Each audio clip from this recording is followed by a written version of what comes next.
Nous entrons cette semaine dans un nouveau mois du calendrier juif, du calendrier lunaire, un mois qui porte le nom de Hadar.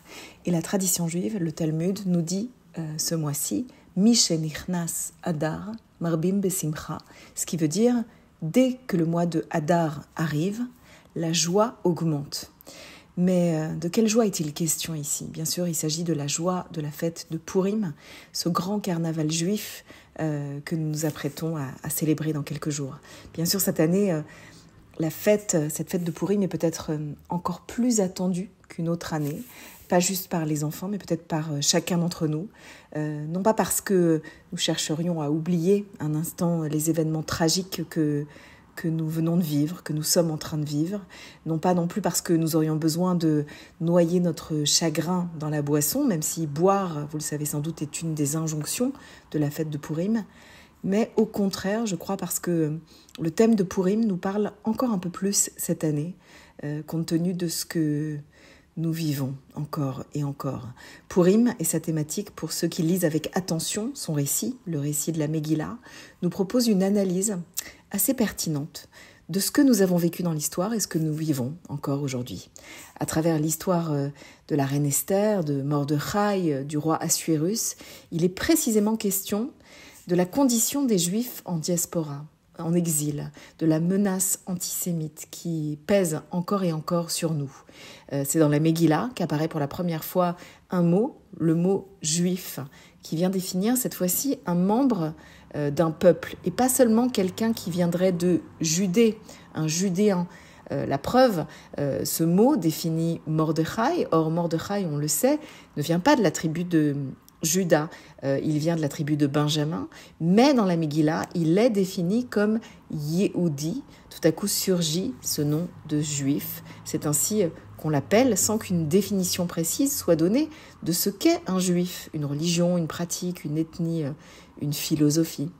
La Megillah reprend à son compte tous les clichés antisémites, entre guillemets, bien sûr ce mot est anachronique, mais dans l'univers de Purim, on le découvre très vite, les Juifs sont supposés avoir du pouvoir, ils l'exercent, ce pouvoir, par la politique, par le sexe, par la séduction, la ruse. Dans la Megillah, en fait, les Juifs sont partout.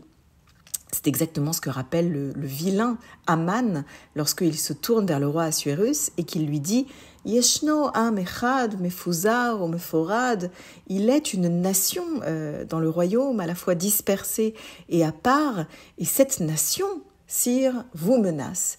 Il faut donc vous en débarrasser.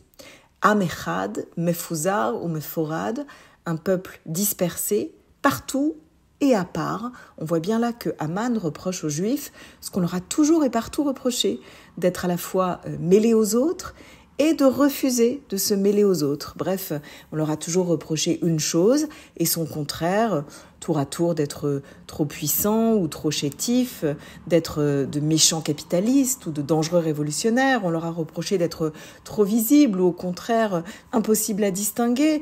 On les a accusés de ne pas avoir d'État. Aujourd'hui, on les accuse d'en avoir un. On leur a reproché de ne pas se défendre et aujourd'hui, précisément, on leur reproche d'avoir une armée. À travers une histoire des Juifs de Perse, Purim raconte ce que sont les délires antisémites à travers les temps, à travers l'histoire. Mais plutôt que d'en pleurer, la tradition prend le parti d'en rire et d'en faire une gigantesque farce déguisée qu'on raconte d'année en année, de génération en génération. En fait, il n'y a rien de plus sérieux que ce que l'on raconte en faisant semblant de plaisanter. Alors certes, il est particulièrement difficile d'en rire aujourd'hui, quand l'actualité en montre de si tragiques échos. Pourtant, c'est ce qu'il va falloir nous efforcer de faire cette semaine. Quand vient Hadar, marbim besimcha, il faut nous efforcer que la joie puisse prendre le dessus. Il nous faut trouver la force, malgré tout, de chercher en nous cette joie, c'est-à-dire de choisir la vie, parce que l'humour et la dérision ont toujours été des instruments de salut. Ils ont toujours permis aux Juifs de traverser avec intelligence et avec espoir les heures les plus sombres de leur histoire. Shabbat Shalom.